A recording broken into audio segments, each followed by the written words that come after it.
Todo o conteúdo apresentado neste vídeo foi gerado com o apoio de inteligência artificial, revisado e adaptado para fins educacionais.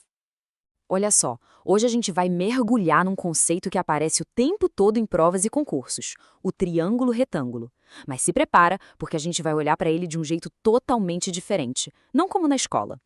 Sabe quando a gente pega uma questão que parece super complexa e já sai caçando uma fórmula mirabolante? Pois é, e se a resposta a tal arma secreta estivesse escondida na geometria mais básica que todo mundo conhece? Então vamos começar pelo principal. Por que raios um triângulo-retângulo é tão importante? A resposta pode te surpreender um pouco, porque no fundo não é só sobre matemática, é sobre estratégia. É exatamente isso. Pensa assim, as bancas de concurso usam o triângulo-retângulo como um campo de treinamento. Elas não estão nem aí se a pessoa é um gênio da geometria.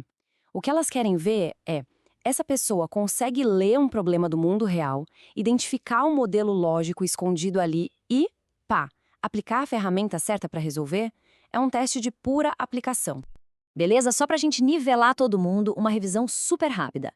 É aquele triângulo com um ângulo de 90 graus, o famoso ângulo reto. O lado maiorzão, que fica oposto a ele, é a hipotenusa. E os outros dois, que formam esse ângulo, são os catetos. Pronto. Simples assim. Essa é a base de tudo que a gente vai ver. Ok, agora a gente vai entrar no coração da coisa.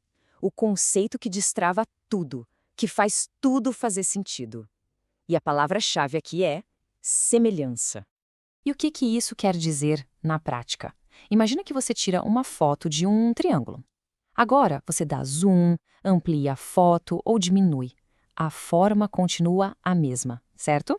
Os ângulos são idênticos. A única coisa que mudou foi o tamanho. Isso é semelhança.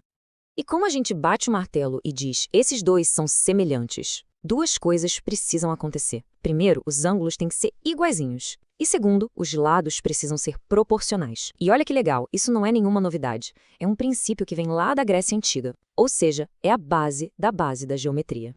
E agora vem o grande truque. O momento ahá, em que uma ação bem simples revela um universo de possibilidades. Presta atenção em como tudo se conecta. É só isso, uma única linha. A gente pega o vértice do ângulo reto e traça uma linha perpendicular até a hipotenusa. Essa linha, que a gente chama de altura, ela muda completamente o jogo. É ela que faz a mágica acontecer. Olha só que incrível o que acontece. Essa altura não só divide o triângulo em dois, ela cria uma família de 3 triângulos semelhantes. A gente passa a ter o grandão original, um médio e um pequeno. E o pulo do gato é que todos os 3 são semelhantes entre si. E é dessa relação, dessa semelhança tripla, que nascem todas as fórmulas poderosas que a gente usa. Beleza! Se a semelhança é a chave que abre a porta, o que tem atrás dessa porta? As ferramentas. E não é para pensar nelas como fórmulas para decorar, não. Pensa nelas como consequências lógicas daquela semelhança toda que a gente acabou de ver. Antes de usar as ferramentas, vamos apresentar o elenco. A é a hipotenusa, a chefona. B e C são os catetos.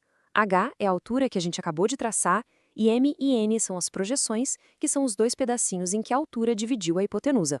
É bom ter esses nomes na cabeça. E claro, começando com a estrela principal, o protagonista da história, o famosíssimo Teorema de Pitágoras. É a relação que todo mundo conhece, a ferramenta fundamental que conecta os 3 lados do nosso triângulo original. Mas o Pitágoras não está sozinho. A semelhança nos dá mais 4 ferramentas poderosas. Tem a relação que diz que um cateto ao quadrado é igual à hipotenusa inteira vezes a sua sombra. Tem outra que mostra que a altura ao quadrado é só um pedacinho da hipotenusa vezes o outro. E por fim, uma que compara as áreas. Com esse kit completo, nossa, dá para resolver quase tudo. Ok, chega de teoria. Vamos ver isso funcionando no mundo real? Num problema que tem a cara de prova de concurso. Imagina a cena, um poste de 12 metros de altura. Para ele ficar firme, um cabo de aço vai ser preso no chão a 5 metros da base do poste.